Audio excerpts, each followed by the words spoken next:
Put 'em up. It's Carl Dukes, guys. I'm back for the Dukes Dump. It's episode 13. Woo. Here's the deal. I am super excited about the NFL schedule, and we're going to talk about that, and I'm dumping on all the Falcon haters today. But first, a reminder to follow us on all social media across all platforms, guys.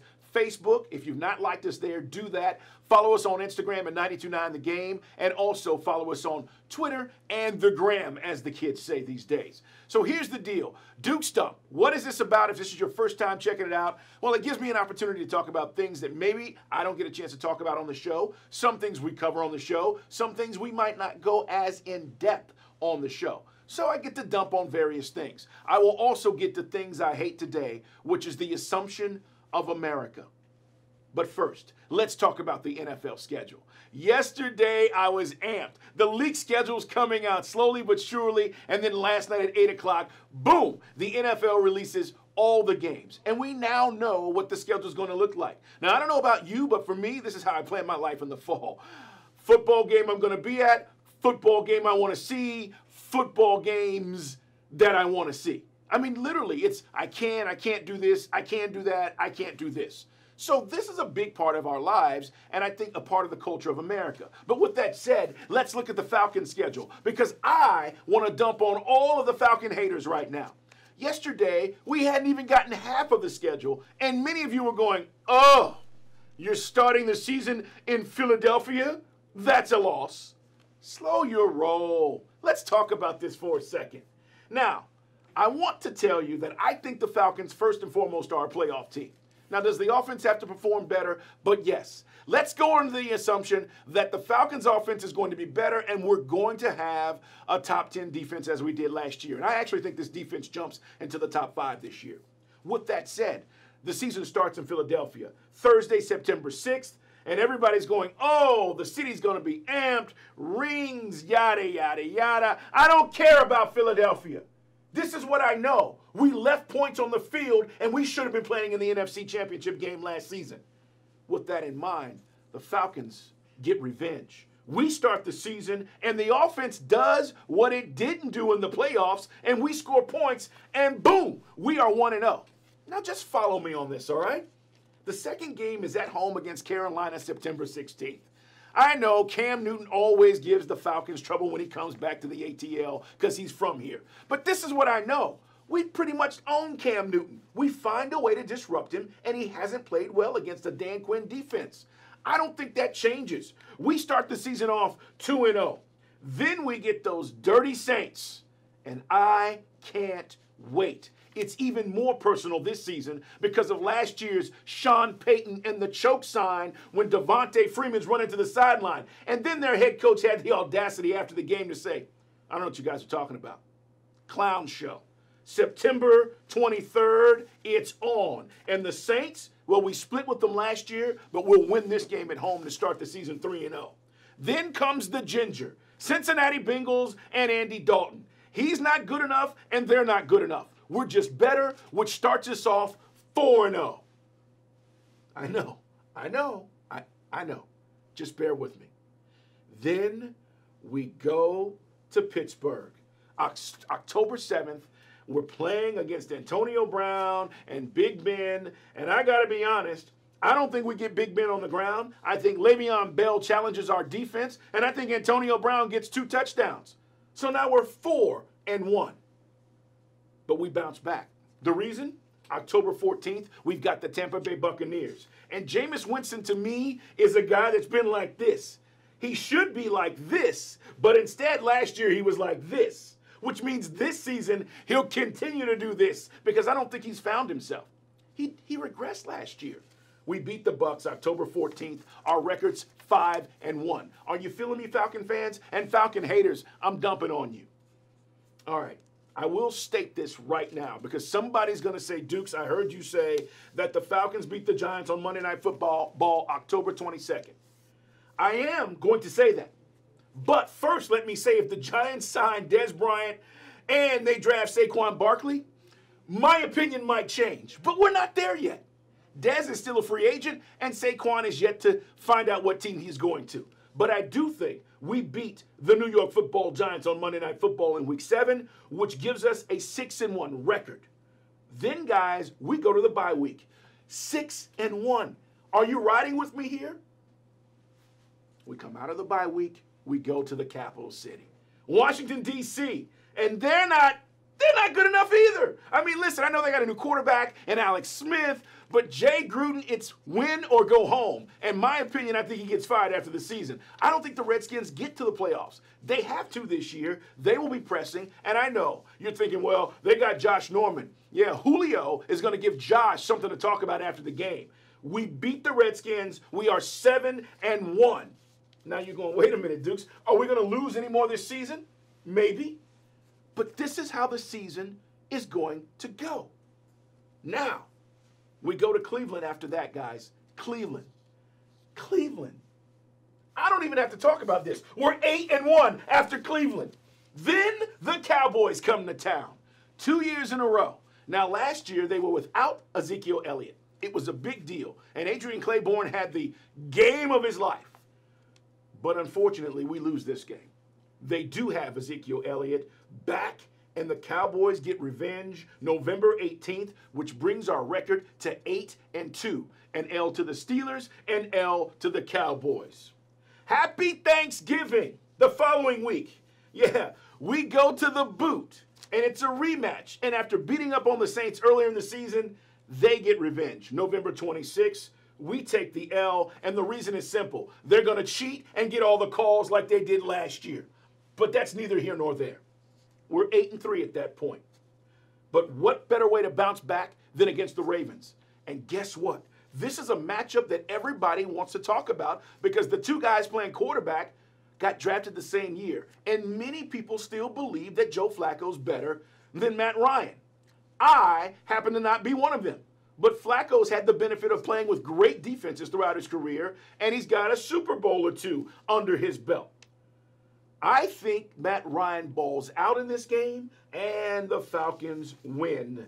And we go to 9-3 on the season, which brings us to December 9th at Lambeau Field. I'm assuming it'll be chilly. Maybe it's cold. Who knows? No snow, I don't think, but it's Lambeau. Either way, we own Aaron Rodgers at our place, but not at his. Green Bay beats us at Lambeau, and the Packers somehow find a way to defeat our red-hot Falcons, who then drop to 9-4. Falcon haters, are you with me? This is the Dukes Dump, by the way. I'm Carl Dukes. Make sure you listen to Dukes and Bill on Sports Radio 92.9 The Game every Monday through Friday from 2 to 7. All right, back to the schedule. Following week, guys, we've got Arizona. Sunday, December 16th. Plain and simple, we beat the snot out of Arizona. They're not good. 10-4. Carolina wants get back on December 23rd, that Sunday, but they don't get it. Or do they? Yeah, they do. Cam Newton wins at home, and we lose, which brings our record to 10-5. December finishes with the Buccaneers. And guys, we will sweep the Bucs as we did last year, which brings the Falcons' record to 11-5 and a playoff berth again. Now, I actually think, and I'm going to talk more about this today, the swing game in this, because I think we could be 12-4, is the Cowboy game. The reason? We're at home. Last year, you got an unbelievable performance out of a guy that nobody expected in Adrian Claiborne. Could that be Tack McKinley this year? Could that be Jack Crawford this year? That's his old team, by the way. I'm just saying, to me, that's a huge swing game. I'm picking the Cowboys, but I think that we could end up winning that game and being 12-4. That's my prediction, guys. What's yours? Falcon haters, you know what I think. Hey, you can follow us on Twitter, follow us on social media, let us know what you think. It's episode 13 for the Dukes Dump. All right, let's get to the other big story we've been talking about this week, and that is Coach Bud wanting to leave the Hawks. We find out today that Coach Bud has removed his name or withdrawn his name, all right, from potentially becoming the Suns' new head coach. He went out there for some sun and fun the last few days, meeting with the owner and the general manager. All right, let's get to brass tacks here. What's going on with the Hawks and Coach Bud? Travis Slink is our new general manager, and I think Travis Slink came in with a new philosophy and new ideas about how to build this team. Coach Bud was the former general manager and head of all player personnel moves. Those titles got stripped away, and now he's just the coach. I don't think Coach Bud has as much influence as he once did. That's been stated, and I think it's bugging him. And I also think that Travis Slink is like, look, work with me, or if you can't, then you probably need to go elsewhere. So Coach Bud, after the season in which we allegedly tanked, terrible job of tanking, by the way, decided I'm going to go investigate my opportunities. I know some people today are saying, well, I kind of wanted Bud to leave, but if he's withdrawing his name, does that mean he's going to be with the Hawks? It could. But I'm going to tell you guys, and I'm going to say this right now, there is still a job possibility in the NBA that is currently not open right now. And I'm only saying this, not that I know, but I know enough people who are close to the situation that this is a real possibility. Follow me.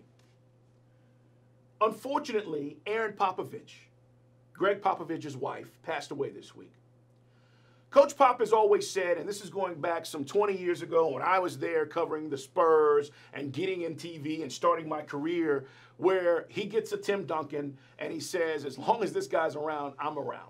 Well, Duncan has since retired and Pop is still coaching. But I truly believe with the passing of his wife, Pop is on the tail end of his career. There's one guy that I think makes the connection and still knows everybody within that organization. And that is Coach Bud. R.C. Buford, who runs the Spurs, the general manager, is still there. He's been there forever with Greg Popovich. The owner, Peter Holt, knows Bud well.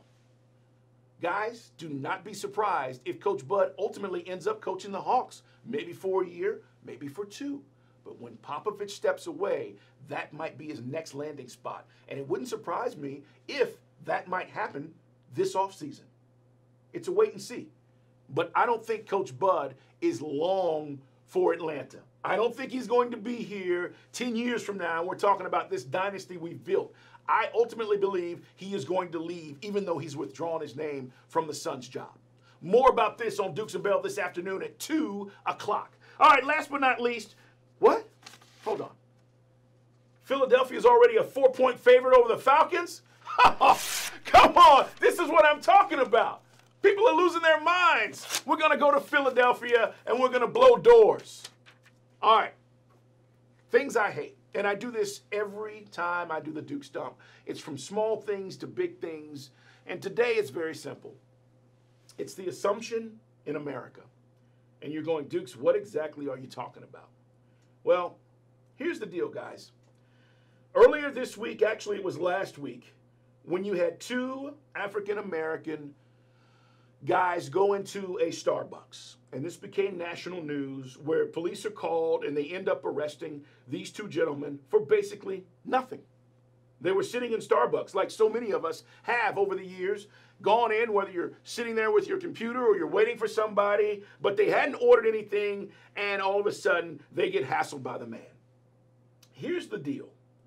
I'm watching one of the morning news shows the other day, and Howard Schultz, who is the CEO of Starbucks, was talking. And, you know, one of the things that he said, and these are not my words, these are his words, that there's no doubt in his mind that the police were called because these 2 gentlemen were African American. And I want to read you the quote. There's no doubt in my mind that the reason the police were called is because they were African American. And I'm embarrassed by that. I'm ashamed of that. That's not who Starbucks is, that's not what we've been, and that's not what we're going to be, says Schultz. I agree. But I think there's a bigger statement that needs to be made. And Starbucks is going to do what's necessary to make sure that the public knows they're addressing the situation. Maybe it was one store, one individual who handled the situation wrong. Maybe it happens. Maybe it's systemic. Maybe it's something that goes across the board at many Starbucks, as we've seen across the country with different incidents. Here's the thing, guys. The assumption in America, for many of us, is that this doesn't go on. This doesn't happen. That you're sitting there minding your own business, and why would anybody do that? It's another example of the blatant racism that goes on that we ignore. The difference between now and the 1950s or 60s, and even during the civil rights movement, is this. Everybody's got one. And everybody's recording. And everybody's being a witness to things that are going on. Can you imagine in the 50s or the 60s, if these were around, what would have been seen? Let's not assume that things that we think don't happen because they don't happen to you don't exist. We still have many things to address in this country. And if these two gentlemen were doing something wrong, then they probably should have had the police called and been escorted out.